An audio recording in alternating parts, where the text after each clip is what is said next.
प्यारे बच्चों को मेरा नमस्कार। मैं Ravi Kumar Sharma, chemistry classes 12th class का पहला चैप्टर सॉलिड स्टेट हम पढ़ चुके हैं। 4 चैप्टर पढ़ चुके हैं, ये आज 5वां चैप्टर है। और चौथे चैप्टर में हमने ठोसों के निबिड़ संकुलन के बारे में पढ़ा था। ठोसों का निबिड़ संकुलन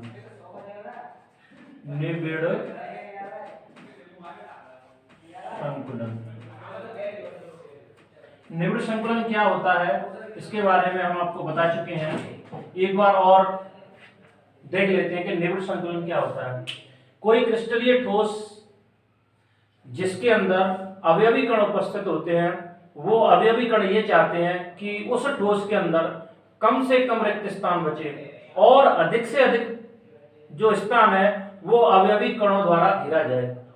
एक ऐसी व्यवस्था निबिड़ संकुलन, एक ऐसी व्यवस्था जिसमें ठोस के अवयवी कण अधिकतम स्थान घेरने का प्रयास करते हैं और साथ में यह प्रयास करते हैं कि उस ठोस के अंदर रिक्त स्थान कम रहे। ऐसी व्यवस्था को हम निबिड़ संकुलन कहते हैं।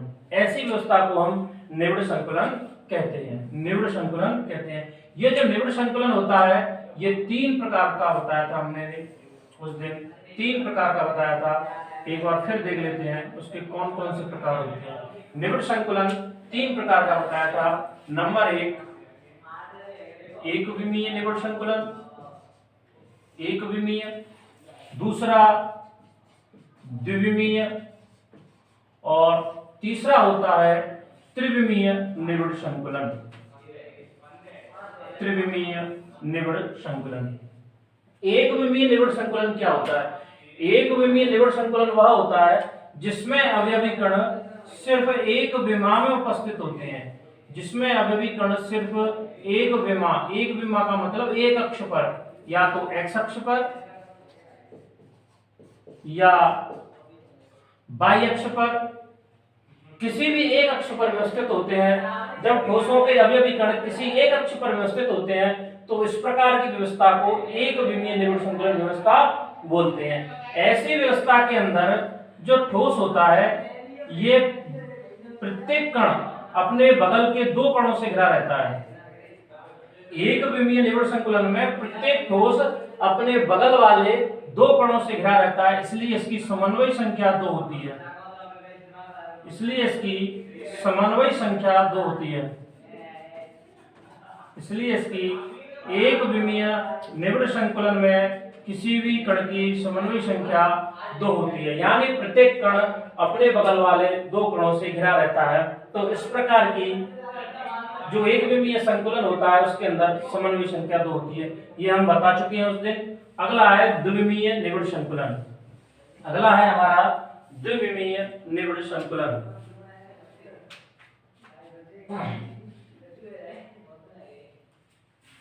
द्विविमीय निबिड़ संकुलन।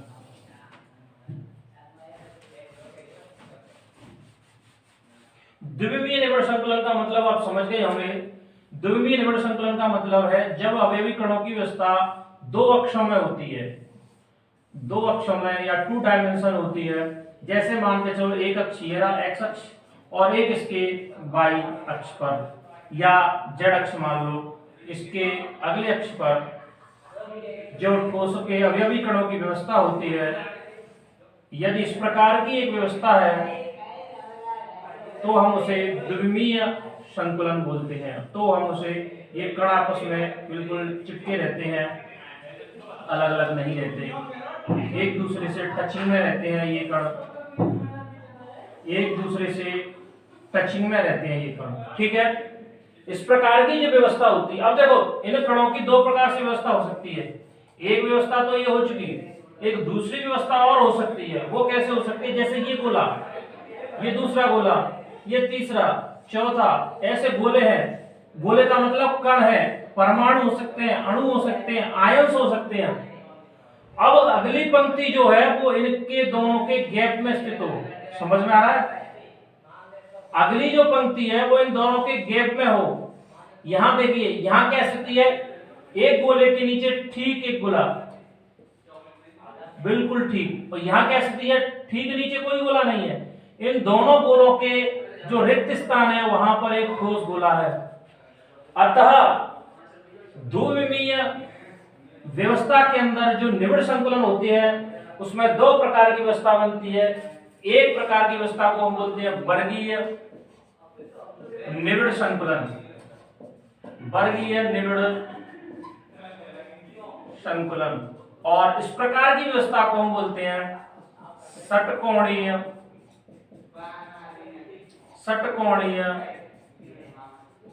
निबिड़ संकुलन। अब आप देखिए, इसको वर्गीय निबिड़ संकुलन और इसको षटकोणीय निबिड़ संकुलन हम क्यों कहते हैं, उसके पीछे रीजन क्या है, उसके पीछे कारण क्या है, उसके पीछे का कारण और उसके पीछे का रीजन अब आपके सामने आएगा। वो क्या है वो मैं बताऊंगा आपको। देखिए, यहां एक गोला ले लीजिए, ये वाला गोला ले लीजिए, ये वाला गोला आपने ले लिया, तो देखिए आप, ये जो गोला है, ये गोला कितने गोलों से कनेक्ट है, इस गोले से, इससे, इससे और इससे, 4 गोलों से कनेक्ट रहता है यह गोला। कितने गोलों से कनेक्ट रहता है? 4 गोलों से कनेक्ट रहता है। कितने गोलों से कनेक्ट रहता है? 4 गोलों से कनेक्ट रहता है। साथ ही साथ यदि हम किसी भी 4 बगल वाले गोलों के केंद्रों को मिलाएं, इसको 1 मिनट के लिए आप छोड़ दीजिए दिमाग में से, इसकी समन्वय संख्या मैं बाद में बताऊंगा। पहले आप इससे ये समझ लीजिए कि इसको वर्गीय निबिड़ संकुलन कहते क्यों है। इसको वर्गीय निबिड़ संकुलन क्यों कहते हैं, उसका कारण समझिए। यदि हम किन्हीं 4 गोलों के केंद्रों को मिलाएं, मान के चलो ये 4 गोले, इनके केंद्रों को आप मिला दो, तो आपको क्या प्राप्त हो रहा है? एक वर्ग प्राप्त हो रहा है। किसी भी 4 गोलों के जो बगल बगल में उनके केंद्रों को आप मिला लीजिए, आपको एक वर्ग प्राप्त होगा, एक वर्ग प्राप्त होगा। इस वर्ग के कारण ही हम इस प्रकार के निबिड़ संकुलन को वर्गीय निबिड़ संकुलन बोलते हैं। समझ में आ गया? जब एक गोले के बिल्कुल ठीक नीचे, बिल्कुल सीध में, यदि मैं इस पंक्ति को ए मान लूं, इस प्रकार की व्यवस्था को मैं ए व्यवस्था मान लूं, तो इस प्रकार की व्यवस्था को भी मुझे क्या माननी पड़ेगी? ए माननी पड़ेगी, और ये व्यवस्था भी मुझे ए माननी पड़ेगी। क्यों? क्योंकि बिल्कुल इस गोले के बिल्कुल ठीक नीचे दूसरा गोला है, इस गोले के नीचे बिल्कुल ठीक नीचे दूसरा गोला है। अतः हम कह सकते हैं कि वर्गीय निबिड़ संकुलन में यदि पास के किन्हीं 4 गोलों के केंद्रों को मिलाया जाए तो वर्ग प्राप्त होता है, तथा इसमें जो पैटर्न होता है वो ए पैटर्न होता है। इसमें ए पैटर्न प्रेजेंट होता है, ए पैटर्न इसके अंदर पाया जाता है। ठीक है। अब इस वर्गीय निबिड़ संकुलन की मैं समन्वय संख्या की बात करूं, तो संख्या को मैंने बताया था, समन्वय संख्या कैसे निकालते हैं अभी मैंने तुमको बताया था कि कोई गोला कितने गोलों से घिरा हुआ है, सटा हुआ है, बिल्कुल चिपका हुआ है, तो हम उसे उसकी समन्वय संख्या बोलते हैं। मान के चलो ये गोला है, ये 4 गोलों से सटा हुआ है। 4 गोले कौन कौन से? 1 2 3 और ये 4। इन 4 गोलों से सटा हुआ है। देखिए ये इससे टचिंग में नहीं है, ये गोला टचिंग में नहीं है, ये गोला टचिंग में नहीं है, ये गोला टचिंग में नहीं है, ये गोला भी स्पर्श नहीं कर रहा, केवल 4 गोले ही स्पर्श करते हैं। अतः वर्गीय निबिड़ संकुलन की जो समन्वय संख्या होती है, वर्गीय निबिड़ संकुलन की जो समन्वय संख्या होती है, समन्वय संख्या, वो इसकी समन्वय संख्या होती है भाइयों 4। कितनी होती है? 4। आप लोगों की समझ में आ गया होगा। अब मैं षटकोणीय निबिड़ संकुलन पर आपको बताता हूं क्या होता है। देखिए इसके अंदर क्या होता है, जो एक पंक्ति उठती है गोलों की, तो 2 गोलों के बीच में जो गैप होता है, तो अगली पंक्ति इन गोलों के गैप में स्थित है। समझ में आ गया? ये बिल्कुल ठीक नीचे, ये बिल्कुल गैप में स्थित है। कहां स्थित है? बिल्कुल गैप में स्थित है। तो अब क्या करते हैं हम, देखिए यदि हम किन्हीं इन गोलों के केंद्रों को मिलाएं तो हमें एक प्रकार का षटकोण प्राप्त होता है, 1 2 3 4 5 6 भुजा प्राप्त हो रही है और इसके अंदर 6 कोण होते हैं। इसीलिए इस प्रकार के निबिड़ संकुलन को हम षटकोणीय निबिड़ संकुलन बोलते हैं। और इसके अंदर अगर पैटर्न की अगर हम बात करें, जिस प्रकार इसमें ए पैटर्न पाया जाता है, इसके अंदर पैटर्न की अगर हम बात करें तो आप देखेंगे, देखो यदि मैं इसको ए मान लूं, इस गोले की लाइन को मैं ए मान लूं और इसके बिल्कुल ठीक नीचे वाली लाइन को यदि मैं बी मान लूं, ए नहीं मान सकता। क्यों नहीं मान सकता? क्योंकि इस गोले के ठीक नीचे ये गोला उपस्थित नहीं है। यहां तो क्या था, इस गोले के ठीक नीचे अगला गोला उपस्थित था, यहां इस गोले के नीचे ठीक अगला गोला उपस्थित नहीं है, ए भी। अच्छा, अब मैं इस व्यवस्था को क्या मानूं, इसको थर्ड को। तो थर्ड को देखो अपने आप क्या होगा, अपने आप ही क्या होगा, इस गोले की व्यवस्था को जैसे मैंने इस गोले के गैप को ऐसे कम किया, इस गोले के गैप को मैंने कम किया, तो आप देखिए पहला गोला और पहली लाइन का गोला और तीसरी लाइन के गोले बिल्कुल एक दूसरे के नीचे आ गए। देख लीजिए आप, देख लीजिए। तो जो तीसरी लाइन है उसका पैटर्न ए होगा, उसका पैटर्न क्या होगा, ए पैटर्न होगा। यदि इसके नीचे में एक और लाइन खींचूं तो उसका पैटर्न बी होगा। इस प्रकार हम कह सकते हैं कि षटकोणीय निबिड़ संकुलन के अंदर जो पैटर्न होता है वो ए बी प्रकार का होता है, पैटर्न ए बी प्रकार का होता है। और इसकी समन्वय संख्या की यदि हम बात करें तो समन्वय संख्या इसके अंदर 6 होती है, इसके अंदर समन्वय संख्या 6 होती है। 6 कैसे होती है वो आप आसानी से देख सकते हैं कि ये वाला जो गोला है, एक गोला, ये गोला 6 गोलों से टचिंग में, 1 2 3 4 5 और 6। इस प्रकार हम कह सकते हैं कि षटकोणीय निबिड़ संकुलन की जो समन्वय संख्या होती है वो 6 होती है, समन्वय संख्या बराबर 6। समझ में आ गया होगा आप लोगों की मैं वर्गीय निबिड़ संकुलन और षटकोणीय निबिड़ संकुलन। अब मैं आपको त्रिविमीय निबिड़ संकुलन बताने जा रहा हूं। ये वैसे मैं पहले बता चुका हूं लेकिन एक बार और आपको रिवाइज करवा दिया मैंने। अब मैं आपको त्रिविमीय निबिड़ संकुलन के बारे में बताने जा रहा हूं।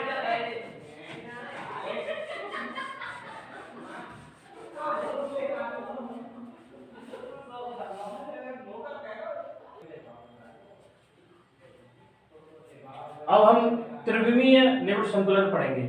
देखिए त्रिविमीय निबिड़ संकुलन का निर्माण कैसे होता है, मैं आपको बताऊं जो क्रिस्टलीय ठोस होते हैं वो वास्तविक रूप से त्रिविमीय निबिड़ संकुलन ही होते हैं। क्रिस्टलीय ठोस जो होते हैं वो वास्तविक रूप से त्रिविमीय निबिड़ संकुलन ही होते हैं। इनका निर्माण कैसे होता है, जैसे हमने द्विविमीय निबिड़ संकुलन पढ़ा था, द्विविमीय निबिड़ संकुलन के अंदर हमने एक पढ़ा था वर्गीय निबिड़ संकुलन और दूसरा पढ़ा था षटकोणीय निबिड़ संकुलन, दूसरा पढ़ा था हमने षटकोणीय निबिड़ संकुलन। वर्गीय निबिड़ संकुलन में, वर्गीय निबिड़ संकुलन के अंदर हमने क्या किया था, जो एक विमा के गोले थे उनके नीचे एक डायमेंशन के अलावा हमने दूसरी डायमेंशन गोलों की एक लाइन और उसके अंदर नीचे खींची थी। ये गोले टचिंग में रहेंगे, ध्यान रखना, स्पर्श करते हुए रहेंगे। यदि हम, अब देखिए होता क्या है, त्रिविमीय का निर्माण कैसे होगा, यदि हम इस वर्गीय निबिड़ संकुलन, जो वर्गीय निबिड़ संकुलन हमने प्राप्त किया था, तो देखो एक अक्ष तो ये हो गया एक्स अक्ष, दूसरा ये हॉरिजॉन्टली हो गया भाई। अब यदि मैं एक परत इसके पीछे जस्ट लगा दूं, जस्ट इसके पीछे एक परत और लगा दूं, यानी एक तरह से वो गहराई हो जाएगी, जेड अक्ष हो जाएगा। कौन सा अक्ष हो जाएगा, जेड अक्ष हो जाएगा, जेड अक्ष। 3 डायमेंशन स्ट्रक्चर हमें प्राप्त हो जाएगी यदि मैं एक गोला एक विमीय लाइन, उसके नीचे दूसरे गोले की लाइन जो द्विविमीय हो जाएगी स्ट्रक्चर। वर्गीय निबिड़ संकुलन जो हमने पढ़ा था वो द्विविमीय का उदाहरण था। अब यदि इस परत के पीछे में एक और परत ऐसी की ऐसी, सेम बिल्कुल ऐसी, सेम बिल्कुल ऐसे ही इस परत के पीछे एक परत और रख दूं, जिसको मैं यहाँ ब्लैक बोर्ड पर आपको समझा नहीं सकता हूं, इसके पीछे में एक परत और रख दूं, एक परत जो गोल ऐसे दिखाई दे पीछे रख दूं, तो क्या होगा, तो हमें अब इन गोलों के यदि हम केंद्र को मिलाएंगे तो हमें एक सरल घनीय एकक कोष्टिका प्राप्त होगी, सरल घनीय एकक कोष्टिका प्राप्त होगी। कौन सी कोष्टिका प्राप्त होगी, सरल घनीय एकक कोष्टिका।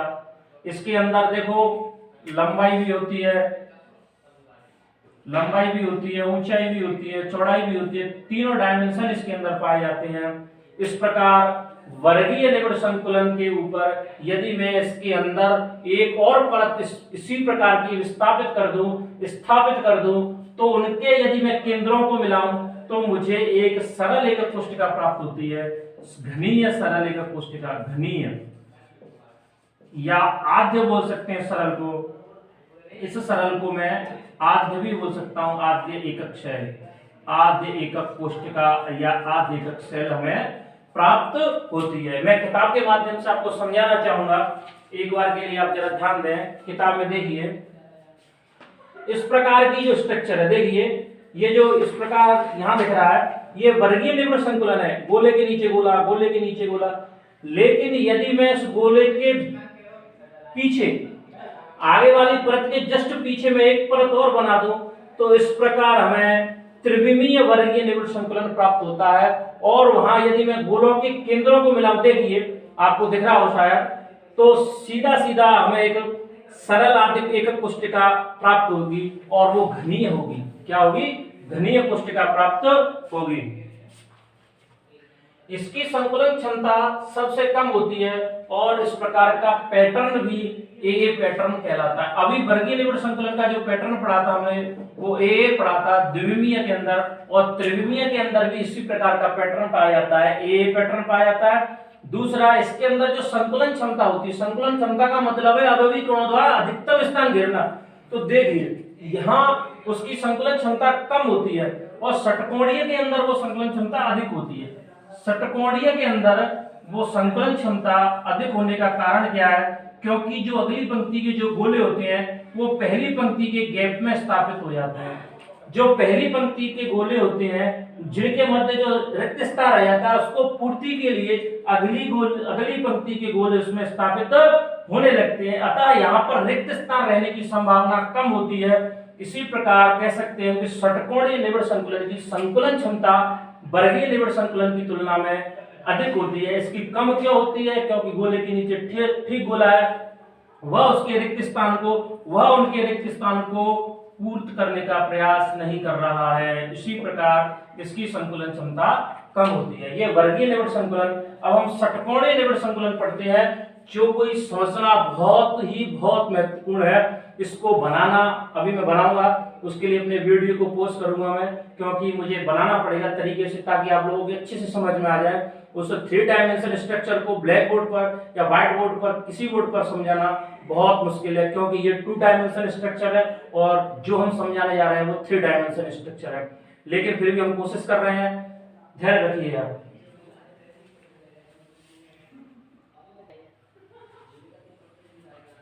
देखिए थोड़ा सा कठिन मामला आपके सामने आ सकता है, लेकिन फिर भी पूरी तरीके से समझाने की कोशिश की जा रही है। षटकोणीय द्विविमीय निबिड़ से त्रिविमीय निबिड़ संकुलन हम कैसे प्राप्त कर सकते हैं, कैसे बना सकते हैं? देखिए मैंने आपको अभी बताया था षटकोणीय द्विविमीय निबिड़ संकुलन होता है, उसमें जो पैटर्न होता है वो ए बी और ए बी प्रकार का होता है। ये समझाया भी था मैंने कि एक गोले इस पहली पंक्ति है, ये फर्स्ट पंक्ति है, ये सेकंड है और ये थर्ड है। तो देखिए इस पंक्ति की गोले के नीचे ठीक एक गोला आ रहा है, तो ए बी ए, क्योंकि ये जो वाला ए है वो इसकी फॉलो कर रहा है, इसकी स्ट्रक्चर के बिल्कुल जस्ट नीचे है इन गोलों के, इसलिए इसमें जो पैटर्न होता है वो ए बी पैटर्न होता है। द्विविमीय के अंदर बताया था। यदि मैं इस परत के बाहर या अंदर की ओर में ऐसी ही एक और परत रख दूं, ऐसी ही एक और परत रख दूं, तो देखिए ये 2 डायमेंशन तो है ही, ये 2 डायमेंशन है, इसके अलावा इसके अंदर रख दूं तो ये 3 डायमेंशन स्ट्रक्चर बन जाएगी और हमें त्रिविमीय निबिड़ संकुलन प्राप्त होगा। लेकिन वो प्राप्त कैसे होगी वो समझिए आप। यदि मैं देखो यहाँ क्या होता है, यहाँ देखो आप 2 प्रकार की रिक्तियां देखेंगे, आप रिक्त स्थान देखेंगे। एक तो ये है, एक रिक्त स्थान तो ये है, देखेंगे आप एक रिक्त स्थान ये है, यानी एक प्रकार का रिक्त स्थान तो ये है। इस प्रकार की स्ट्रक्चर जो बन रही है ये एक प्रकार के रिक्त स्थान है। दूसरे प्रकार के रिक्त स्थान आप देखो यहां देखेंगे, यहां पे ये दूसरे प्रकार के रिक्त स्थान है, ये दूसरे प्रकार के रिक्त स्थान है। हालांकि ये रिक्त स्थान एक जैसे हैं, क्योंकि यदि इसको उल्टा कर दो तो एक जैसे ही है। लेकिन यदि मैं अगली परत जमाते समय, मतलब इसके पीछे एक और परत जमाते समय यदि मैं इस प्रकार इस रिक्ति को भरना चाहूं, क्योंकि रिक्तियां भरना ही काम होता है, संकुलन क्षमता का मतलब ही क्या है?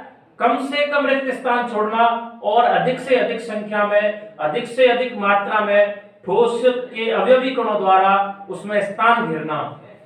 तो जब मैं अगली परत बनाऊंगा तो मैं यदि इन गोलों को यदि मैं इस रिक्त स्थान को यदि मैं भरना चाहूं, इस रिक्त स्थान को यदि मैं भरना चाहूं, और देखिए ये इस प्रकार का रिक्त स्थान और ये रिक्त स्थान एक जैसे हैं, यदि मैं इसको भरना चाहूं तो मैं इस प्रकार की रिक्ति को भरना संभव नहीं है। यदि मैं इस प्रकार की रिक्ति को भरने की कोशिश करूं, मतलब इनको भरने की कोशिश, इनके ऊपर ठीक एक गोला रख दूं, इसके ऊपर ठीक एक गोला रख दूं, इस रिक्ति के ऊपर ठीक एक गोला रख दूं, इस रिक्ति के ऊपर ठीक एक गोला रख दूं, तो इस प्रकार की और इस रिक्ति के ऊपर भी गोला रख दूं, तो मुझे इस रिक्ति को भरना संभव नहीं है। ये गोले गलत तरीके से बने हैं, इनको मैं अब सही तरीके से आपको बना के दिखाता हूं। 1 मिनट के लिए मुझे वीडियो पॉज करना पड़ेगा। देखिए हुआ क्या, अभी मैंने आपको बताया था कि ये जो रिक्ति है, ये वाली रिक्ति, ये अलग टाइप की रिक्ति है, और ये नीचे की जो रिक्ति है वो अलग टाइप की रिक्ति है। यहां जो रिक्ति है उसका आकार ऐसा है, और इसके जो अगली लाइन वाली जो रिक्ति है उसका आकार ऐसा है। अब यदि मैं इसकी रिक्ति को भरूं, ऊपर की पंक्ति की रिक्ति को यदि मैं भरूं, तो एक साथ एक समय में केवल इसी प्रकार की रिक्ति को भर सकता हूं, मैं इस प्रकार की रिक्ति को नहीं भर सकता। मैं इनको नाम दे सकता हूं टी और ओ प्रकार की रिक्ति, टी और ओ प्रकार की। ये टी प्रकार की रिक्तियां हैं और ये ओ प्रकार की रिक्तियां हैं। देखिए कैसे, ये टी प्रकार की रिक्ति हैं सभी, ये भी टी प्रकार की रिक्ति हैं, ये भी, लेकिन ये उल्टा है, ये ओ प्रकार की रिक्ति हैं, ये ओ प्रकार की रिक्ति। इनको नाम दे दिया है, क्यों नाम दिया उसके पीछे भी एक रीजन हो सकता है, वो बताएंगे अभी। देखिए अब यदि मैं इस टिफिन के ढक्कन की सहायता से मैंने इसको बनाने की कोशिश की, छोटा सा एक टिफिन पड़ा था, इसका ढक्कन मैंने लिया और इसको यूज में लिया। कभी कभी अनुपयोगी चीजें भी अपने काम आ सकती हैं, और इसलिए सभी चीजों को संभाल कर रखना चाहिए। तो देखिए इस प्रकार की रिक्ति को ढकने के लिए जब मैंने यहाँ एक परत बनाई गोले की, एक प्रकार की रिक्तियों को ढक रहे हैं, फिलहाल हम टी प्रकार की रिक्तियों को ही ढकने का काम कर रहे हैं। ये ढक दी, फिर इसके बगल में ऐसी रिक्ति कहाँ है, यहाँ भी इसको ढक दिया, फिर आगे ऐसे ढकेंगे, फिर आगे ढकते जाएंगे।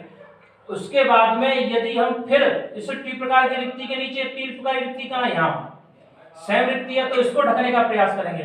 तो जब हमने रिक्तियों को ढकने का प्रयास किया तो हमने क्या देखा, हमने ये देखा कि वो प्रकार की रिक्ति नहीं ढक पाई।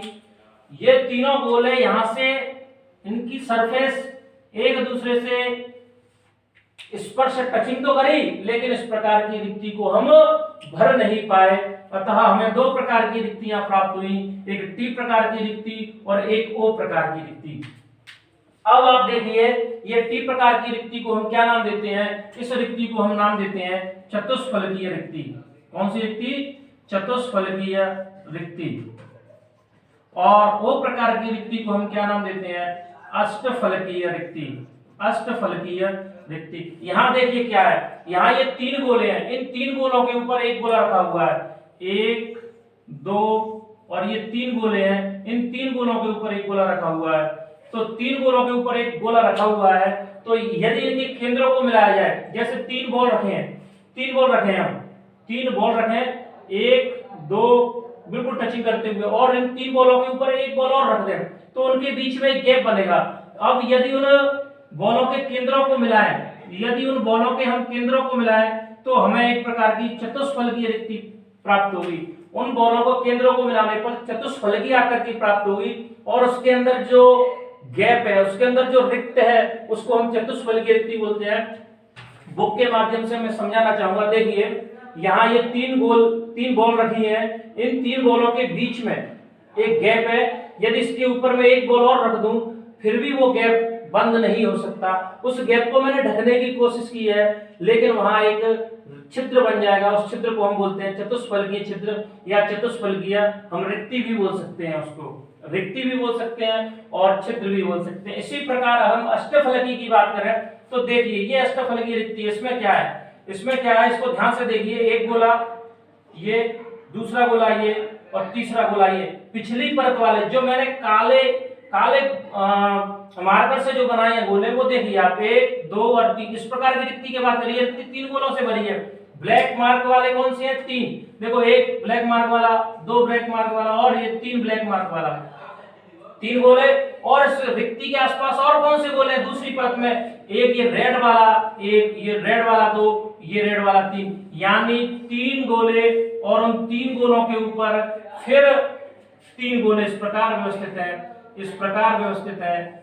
देखिए कैसे व्यवस्थित है। इस बॉल, इसके बुक के अंदर देखिए आप, ये 3 बॉल नीचे और 3 बॉल ऊपर, फिर भी उसके अंदर एक रिक्ति रह गई। उस रिक्ति को बोलते हैं हम अष्टफलकीय रिक्ति। कौन सी रिक्ति बोलते हैं? अष्टफलकीय रिक्ति। आप लोगों की समझ में आ गया होगा, बहुत अच्छे से समझाने की मैंने कोशिश की है, प्रयास किया है। फिर भी यदि कहीं कोई समस्या रह जाती है तो मुझे आप मेरे कमेंट बॉक्स में लिख सकते हैं। मैं आपको फिर एक बार के लिए बताना चाहूंगा कि जो त्रिविमीय निबिड़ संकुलन होता है षटकोणीय निबिड़ संकुलन से, वो कैसे बनाते हैं। पहले तो आप षटकोणीय द्विविमीय निबिड़ संकुलन आप समझ गए होंगे कि एक गोले की परत एक विमीय दिशा में, उसके नीचे फिर उसकी जो रिक्ति रह गई है, उसके जो गैप है, उनको भरने के लिए जो दूसरी पंक्ति लगाते हैं, उनके बीच में लगाते हैं, तो ए बी प्रकार का पैटर्न बनता है। द्विविमीय निबिड़ संकुलन बनता है, द्विविमीय षटकोणीय निबिड़ संकुलन बनता है। यदि मैं एक परत इनके ऊपर या अंदर रखूं तो मुझे त्रिविमीय निबिड़ संकुलन प्राप्त होता है। लेकिन मुझे यहाँ 2 प्रकार की रिक्ति प्राप्त होती है। पहली रिक्ति तो ये है पहली लाइन में, दूसरी रिक्ति मुझे दूसरी लाइन में प्राप्त होती है, और तीसरी लाइन में जो रिक्ति प्राप्त होती है वो पहली रिक्ति के समान ही होती है। उन्हें टी प्रकार की रिक्ति कहते हैं। उन्हें टी प्रकार की, इन प्रकार की रिक्तियों को टी प्रकार की रिक्ति नाम दिया, और सेकंड लाइन वाली रिक्तियों को मैंने ओ प्रकार की रिक्ति नाम दिया। अब यदि मैं टी प्रकार की रिक्तियों को भरना चाहूं, एक बार में मैं केवल एक ही प्रकार की रिक्तियों को भर सकता हूं, केवल टी प्रकार की। ओ प्रकार की रिक्ति को भरना संभव नहीं है। यदि मैं टी प्रकार की रिक्ति को भरूंगा तो देखिए क्या होता है। इस रिक्ति को मैंने भरने की कोशिश की रेड वाले मार्कर से, इस रिक्ति को भरने की कोशिश की मैंने रेड वाले मार्कर से, और इस रिक्ति, ये भी टी प्रकार की रिक्ति, एक बार में केवल एक ही प्रकार की रिक्ति, इस प्रकार की रिक्ति को भी मैंने भरने की कोशिश की टी प्रकार के रेड प्रकार के मार्कर से। तो मैंने क्या देखा, ये जो वो प्रकार की रिक्ति थी वो भर नहीं पाई। अतः मुझे 2 प्रकार की रिक्तियां प्राप्त हुई, 2 प्रकार के छिद्र प्राप्त हुए, एक चतुष्फलकीय छिद्र और दूसरा अष्टफलकीय छिद्र। चतुष्फलकीय छिद्र मैंने बताया 3 बॉल नीचे और 1 बॉल उनके ऊपर, इस प्रकार जो छिद्र प्राप्त होता है वो चतुष्फलकीय छिद्र प्राप्त होता है। 3 बॉल नीचे और 3 बॉल ऊपर। अभी मैंने बताया था ये अष्टफलकीय छिद्र कैसे है। नीचे कौन कौन सी गोले हैं? 1, 2 और 3 ब्लैक मार्कर वाले ये 3 गोले, और उसके ऊपर रेड मार्कर वाले 3 गोले। इस प्रकार की जो रिक्ति होती है, इस प्रकार का जो छिद्र होता है वो अष्टफलकीय छिद्र होता है। अब चतुष्फलकीय छिद्रों को और अष्टफलकीय छिद्रों के बारे में हम आगे अध्ययन करेंगे। आपको मेरी क्लास कैसे लगी? प्लीज मेरे चैनल को ज्यादा से ज्यादा सब्सक्राइब कीजिए और वीडियो को लाइक और शेयर जरूर कीजिए। बहुत बहुत धन्यवाद। जय हिंद, जय भारत।